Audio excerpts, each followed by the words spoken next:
السلام علیکم. ہمارا پہلا سبق ہے گلوب اور نقشے. میں آپ کی ماشاء اللہ کی ٹیچر. سبق کے بارے میں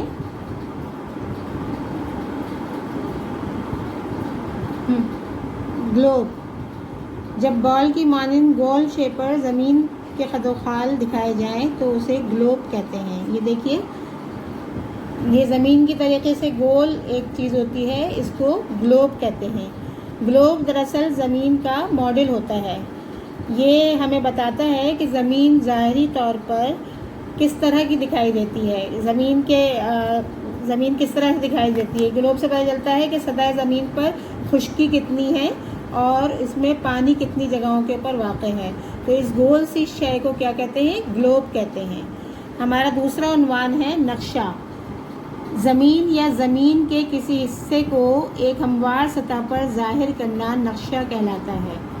یہ دیکھیے، یہ اس طرح کا نقشہ بنتا ہے جو کسی بھی علاقے، شہر، ملک کے بارے میں ہمیں معلومات فراہم کرتا ہے. یہ نقشہ ہمیں بتاتا ہے کہ کسی بھی علاقے میں، مثال کے طور پر اگر آپ اپنے گھر کا علاقہ لیں اور اس کا نقشہ بنائیں تو آپ کو نقشہ یہ بتائے گا کہ اس نقشے میں کتنی عمارتیں ہیں اس جگہ کے اوپر، اس میں باغ کہاں پر ہے، اس میں کتنے گھر بنے ہوئے ہیں، مسجد کہاں ہے.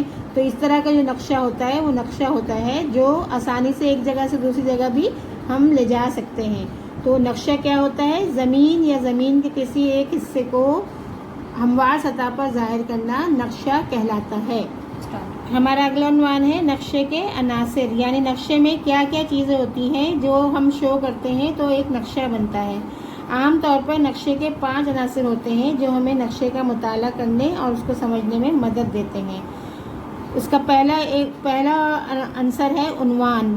عنوان کیا ہوتا ہے کہ ہم کس جگہ کا نقشہ بیان کر رہے ہیں. جیسے یہ آپ کی کتاب میں مثال دی ہوئی ہے، ایک پہاڑی مقام کا نقشہ.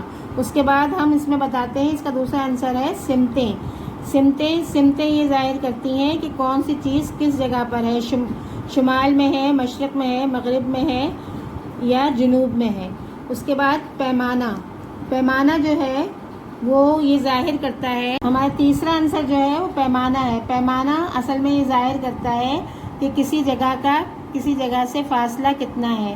مثال کے طور پہ آپ کے گھر سے آپ کے اسکول کا فاصلہ کتنا ہے، اگر اس کو ناپنا ہو تو ہم پیمانہ یوز کرتے ہیں. اس کے بعد چوتھا عنصر ہے علامات. علامات کیا ہوتی ہیں؟ علامات یہ ہوتے ہیں کہ آپ وہ یہ بتائے جائے مختلف جگہ پر علامات دکھانے کے لیے استعمال کی جاتی ہیں. یہ علامات جو ہیں یہ تصاویر، الفاظ، رنگ اور اشکال کے ذریعے ظاہر کی جاتی ہیں. جیسے پہاڑ ظاہر کرنے کے لیے مثلث بنایا جاتا ہے، درخت کو بنانے کے لیے ہرا رنگ استعمال کیا جاتا ہے. تو یہ سب علامتیں ہوتی ہیں جو نقشے میں ظاہر کی جاتی ہیں. جیسا کہ اس نقشے میں آپ دیکھ رہے ہیں درخت بنائے گئے ہیں تو اس کا مطلب ہے کہ یہاں ہریالی ہے. یہ براؤن رنگ جو ہے یہ پہاڑوں کو شو کر رہا ہے. یہ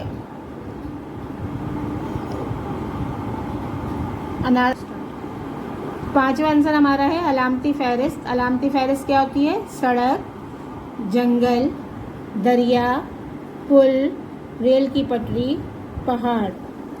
ابھی آپ دیکھیے سڑک کے ذریعے اس نقشے میں یہ نشان ڈالے گئے ہیں، یہ آپ کے سڑک کو ظاہر کر رہے ہیں. یہ اتنے سارے درخت آپ کے جنگل کو ظاہر کر رہے ہیں.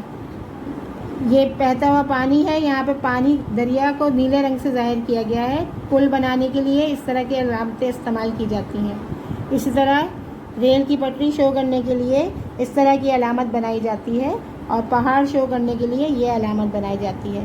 تو یہ ہمارے نقشے کے عناصر ہوتے ہیں جن سے مل کر ایک پورا نقشہ بنتا ہے. اب آئیے نقشے اور ان کی اقسام پر.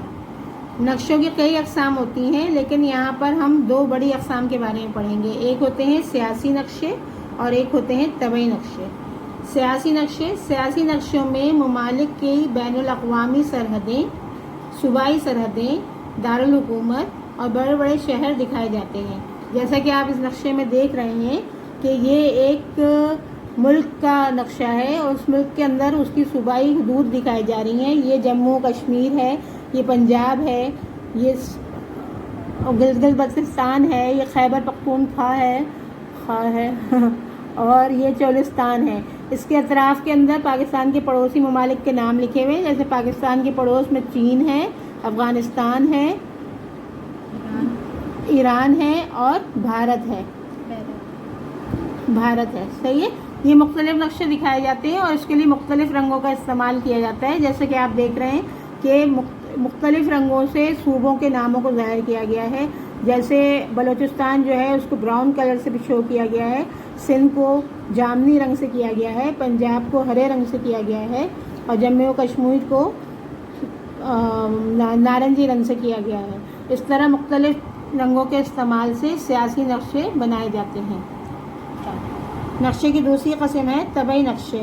طبعی نقشے میں زمینی خد و خال دکھائے جاتے ہیں۔ طبعی نقشوں میں عموماً پہاڑ، دریا، میدان اور جھیلیں وغیرہ ظاہر کی جاتی ہیں۔ عام طور پر دریا اور جھیلیں نیلے رنگ سے ظاہر کی جاتی ہیں، جبکہ میدان اور خشکی کے دوسرے حصے سبز اور بھورے رنگ سے دکھائے جاتے ہیں، جیسا کہ آپ کو اس میں دکھ رہا ہے کہ پانی کو جو ہے وہ بلو کلر سے، اس کے علاوہ ہریالی کو جو ہے وہ گرین کلر سے شو کیا گیا ہے۔ تو طبعی نقشوں میں کیا ہوتا ہے؟ دریا، پہاڑ، زمین، جھیلیں وغیرہ یہ ظاہر کی جاتی ہیں۔ جیسے یہ آپ علامتی فہرست دیکھ رہے ہیں اس نقشے کے اوپر، علامتی فہرست کس کی ہے؟ یہ طبعی نقشے کی علامتی فہرست ہے۔ شروع کرنا دوبارہ؟ نہیں۔ طبعی نقشے کی علامتی فہرست ہے جس میں صحرا، جنگل، میدانی علاقے، برفانی علاقے، پہاڑ، سمندر اور جھیلیں شامل ہیں۔ تو اس سے ہم نے پڑھا کہ گلوب زمین کا ماڈل ہوتا ہے۔ زمین یا زمین کے کسی حصے کو ہموار سطح پر ظاہر کرنا نقشہ کہلاتا ہے۔